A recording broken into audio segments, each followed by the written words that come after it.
old city of Nablus can be considered a cultural treasure because it's not only a typical example of the Eastern medieval cities in the Islamic world, but it's also a living place that has been continuously developing and moving from one civilization to another.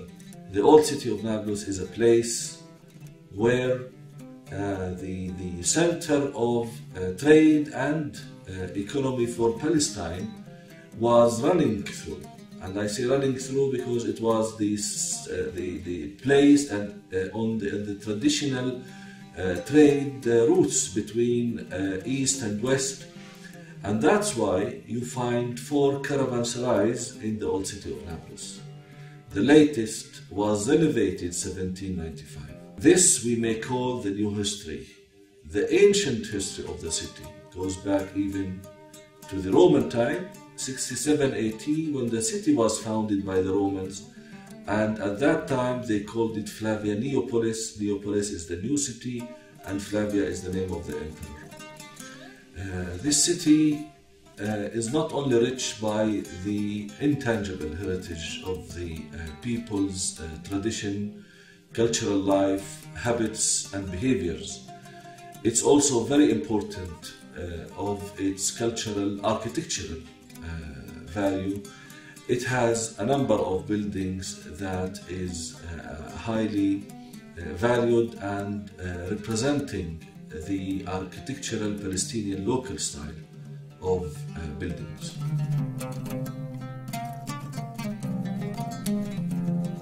My name is Mustafa and I'm 21 years old.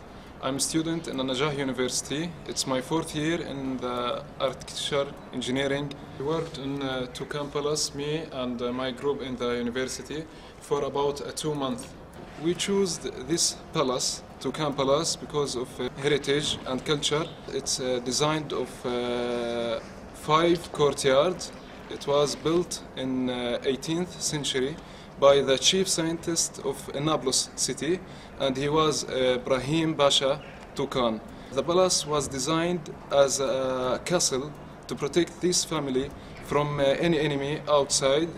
We can see this from the very high walls around the castle. This courtyard, we are in it, is the main courtyard for the Pasha, the biggest man in the family. And he was Ibrahim Pasha Toucan.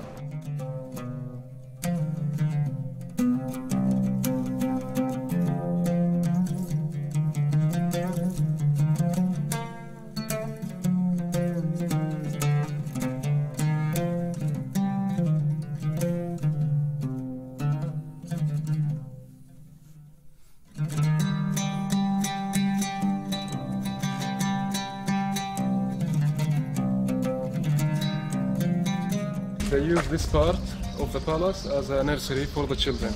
It's very small, but it's useful for the old city.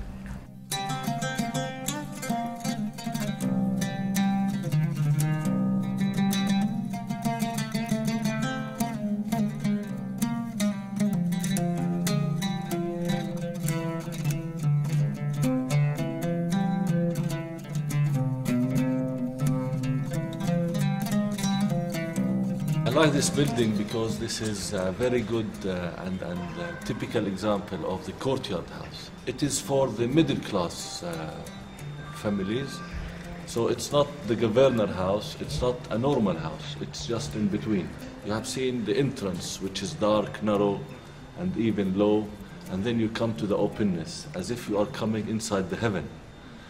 And you can see that despite this open to the sky, you can't be seen by anybody, although you are in the center of everything. So, this is the place. We can go up from that little and see the upper rooms and also see the upper one.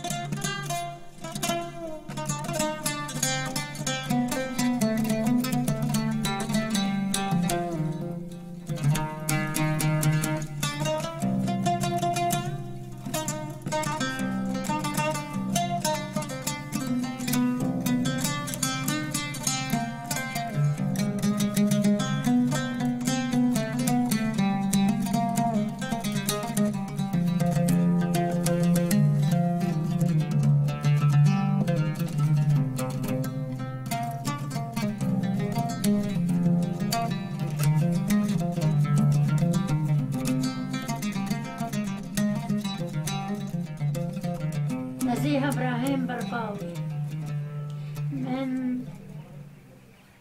من طول كرم. تزوجت هون من بيت هاشم، وإلي في البيت 55 سنة، يمكن فوق 300 سنة.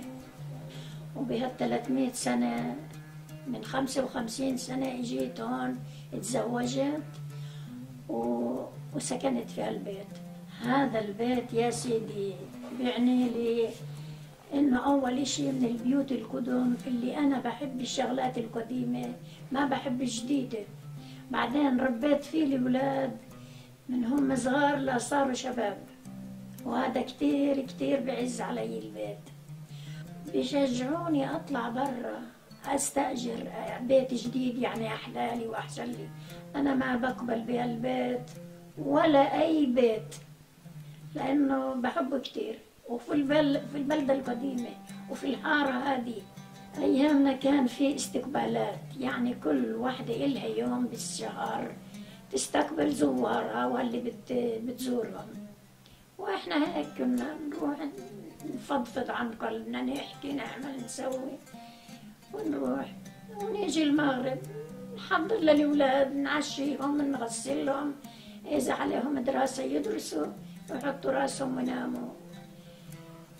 وهاي الحياة كلها تبعتنا بهالشكل هذا. مبسوطين الناس ويا محلاهم. بتمنى إن شاء الله تبقى هيك بعزها، والبيوت القديمة ما تنثر وتروح وما يبقى لهاش أثر، وربنا يوفق العالم كله.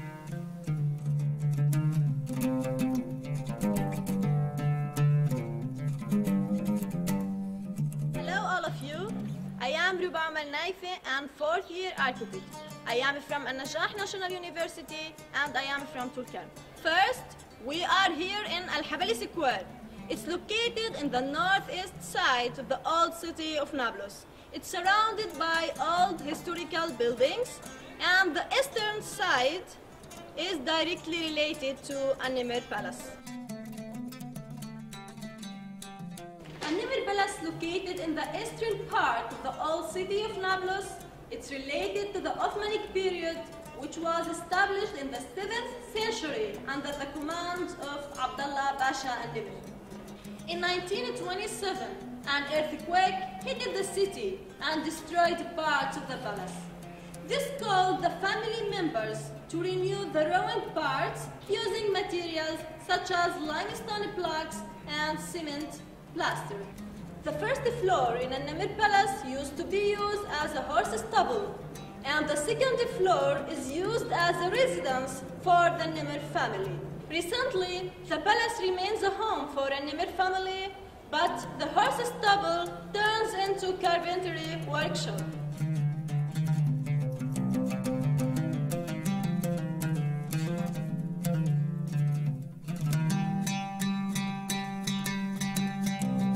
I'm Arkan. I'm 4th year architecture, upgraded student at النجاح National University. I'm from Nablus, عصيرة الشمالية.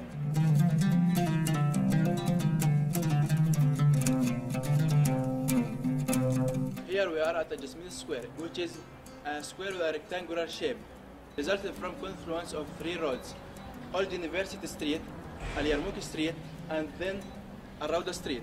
In the square there is a building which was established in 1996 as a cultural center.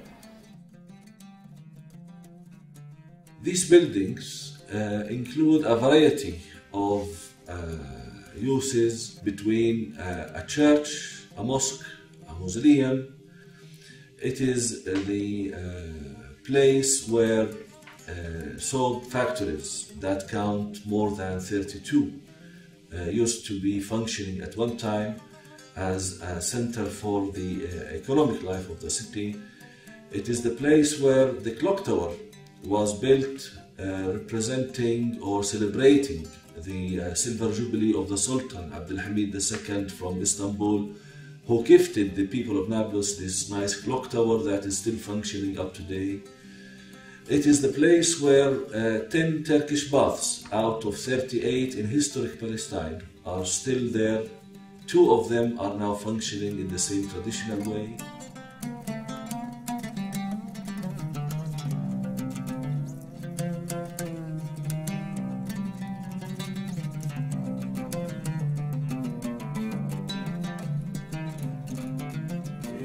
مرعي صاحب الحمام. هذه الحمام هون أول حمام انبنت بفلسطين. هذا عمرها انبنت قبل الميلاد ب 150 سنة. عمرها هلا يعني تقريبا 2163 سنة تقريبا هلا. وهي اللي محيا نابلس وهي اللي تراث لنابلس هذه. فائدة الحمام التركية يعني لو كل واحد بيعرف شو فائدتها ما بيتركوش الحمامات. لأنه فائدتها صحة لجسم بني آدم. بعدين الجسم بتنشط، العضلات بتتنشط، المسامات بتتفتح، الجلد بتطرى. لا والله باستمرار بحبوا إنه يجوا لأنه عارفين شو فائدة الحمام. ثاني شيء مثلا من رام الله، من القدس، من جميع المناطق بيجوا، من عرب إسرائيل برضه بيجوا، لأنه بيشعروا إنه شو فائدة الحمام. وشغلة ثانية إنه لتراث نابلس. What else can we say about the old city of Nablus? Is also the sweets and the knafa in particular. When the name of Nablus is mentioned, the soap which was exported to the islands of the Roman Sea, which is now Europe, and the knafa, which is the very sweet product of food in Nablus, is also mentioned. يعني على كنافة مثلا بتصير عزايم بيجيبوا كنافة مثلا، بتصير أحزاب بيجيبوا كنافة مثلا، يعني مثلا زي مولد النبي مثلا، في مناسبات كثير مثلا، يعني في مثلا بيجي أكثر شيء الأيامات يعني غير المواسم، مثلا يوم سبت، يوم أحد. لا والله يعني مش الكنافة بيستهلكوها. بعدين بيجوا أجانب، بيجوا كثير يعني بيجي ناس من عرب إسرائيل بيجي برضه. بعدين نابلس مشهورة بالكنافة.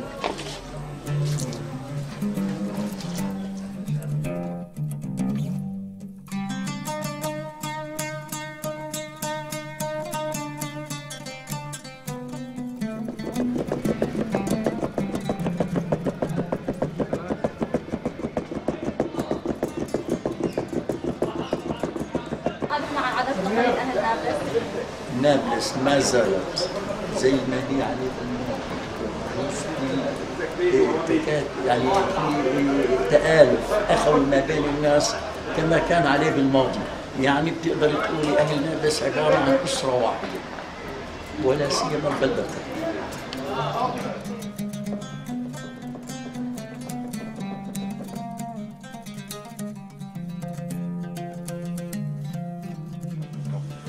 نابلس يعني بحبوا مشهورين أكثر شيء في الحمامات، الصابون، الكنافة، الكنافة النابلسية، الآثار. في آثار في نابلس كثير حلو كثير. وداخل البلد القديم يعني كثير حلوة. يعني في بيجوا عنا من برا، بيجوا بفوتوا على نابلس بس عشان نشوف الآثار. الخياطة، الكنافة برضه، الأواعي، اللهم صل على سيدنا محمد، مصانع، كروحة، كبسكوت، ملبس.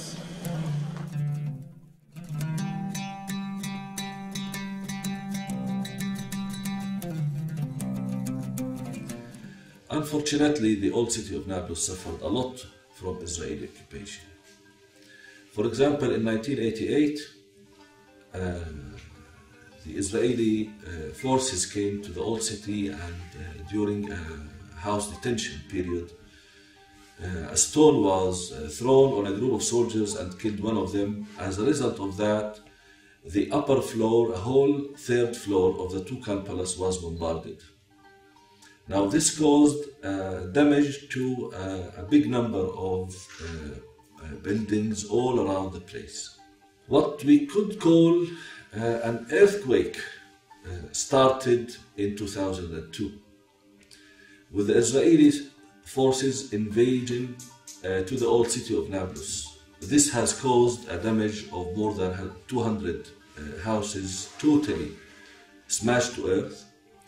And because the Israeli forces were moving from one house to another by bombarding the adjacent houses, adjacent walls, and making holes in between buildings and not using the streets for their own safety, this has caused a damage of more than 6,000 units.